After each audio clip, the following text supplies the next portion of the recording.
ብዬ አይደለም የማዝናና የማስቃችሁ። በጣም ሰላም ሰላም፣ ውድ ቤተሰቦቼ እንዴት ናችሁ? ደህና ናችሁ ወይ? እኔ ደህና ነኝ። ፈጣሪ የተመሰገነ ይሁን። እናንተስ እንዴት ናችሁ? ሁሉ ሰላም ነው ወይ? ከኔ ጋር ሁሉ ሰላም ነው። ያው ጠፍቻለሁ፣ ቪዲዮ ለቅቄ አላውቅም። አንዳንዴ ስራ ብዙ ስለምሆን እንትን ማለት አይመችም። ታውቃላችሁ፣ ሰው ቤት ያለ ሰው ማለት ነው። እና በተረፈ እናንተ እንዴት ነበራችሁ? እኔ ጋር ሁሉ ሰላም ነው። ፈጣሪ የተመሰገነ ይሁን። ሁሉ ሰላም ነው ከኔ ጋር እና አንዳንዴ እንትን ስንለኛ ብዙ ነገሮች አሉ እና እስቲ አንድ ነገር ልጠይቃችሁ።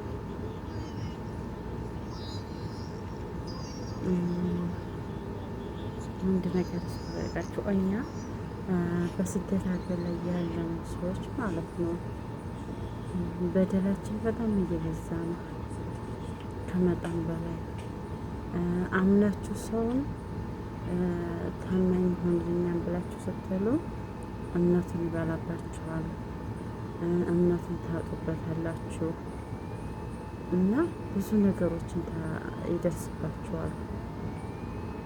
እና በአሁኑ ሰዓት ታዲያ ማንን ነው ማመን ያለብን? እስቲ በጣም ግራ ግብት ያለ ነገሮች አሉ። ዝም ብዬ እንትን እምላቸው ማንን ማመን አለብን? የኔ ነው ያላችሁት ሰው ጉዳቴን አይፈልግም፣ እንባዬን አይፈልግም ያላችሁት ሰው እናንተን ሲጎዳችሁ ስታዩ፣ ቅስማቸውን ሲሰብረው ስታዩ ምንድን ነው የሚሰማችሁ?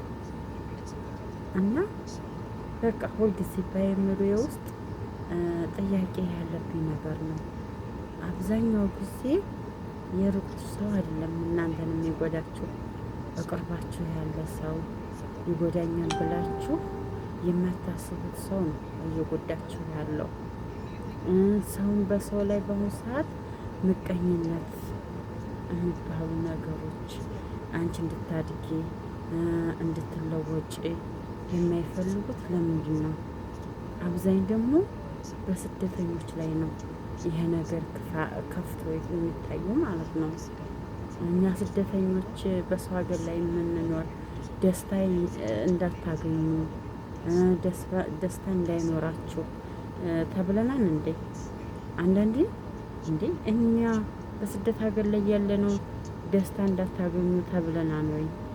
ደስተኛ እንዳንሆን ነው ወይ ብዬ የማስብበት አለ።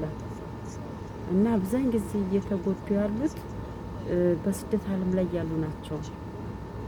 ስንት ስቃይ በስደት ላይ ሆናችሁ የራሳችሁ ሰው የሆነ ሰው ያጠቃችኋል።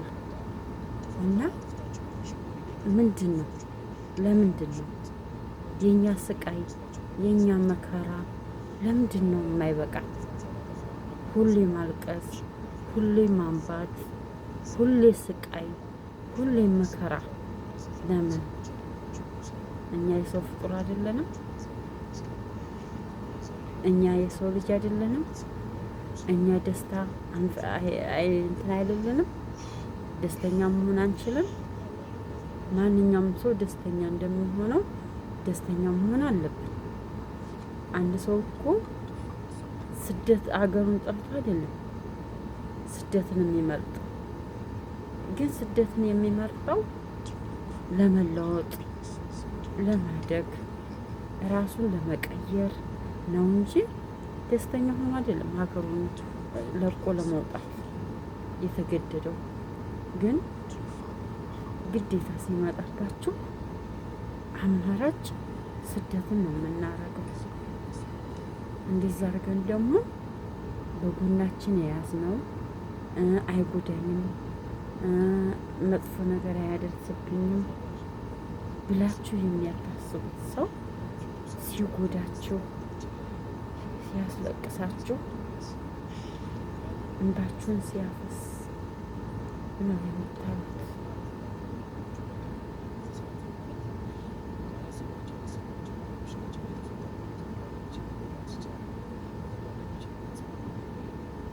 እና ከባድ ነው።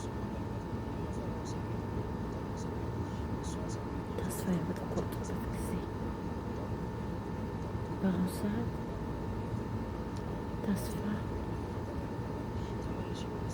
ያጣንበት ጊዜ ነው።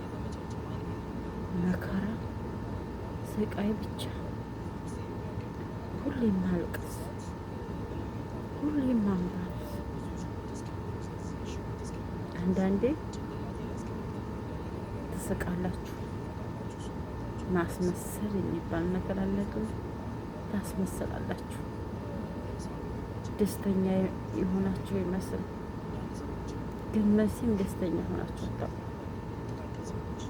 አንዳንድ ያሉ አይደለም ራሳችንን የምንሸውድበት ነገር ራሳችንን እንሸውዳለን።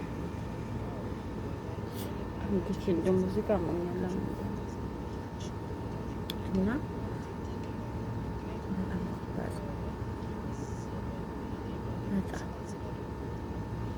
በጣም ያሳዝናል። እና ለማንኛውም እሱ ፈጣሪ ለእኛም አንድ ቀን ፈጣሪ አለ፣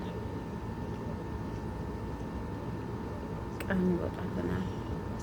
እንደ ማንኛውም ሰው ደስተኛ የምንሆንበት ጊዜ ሩቅ አይሆንም፣ ቅርብ ሊሆን ይችላል።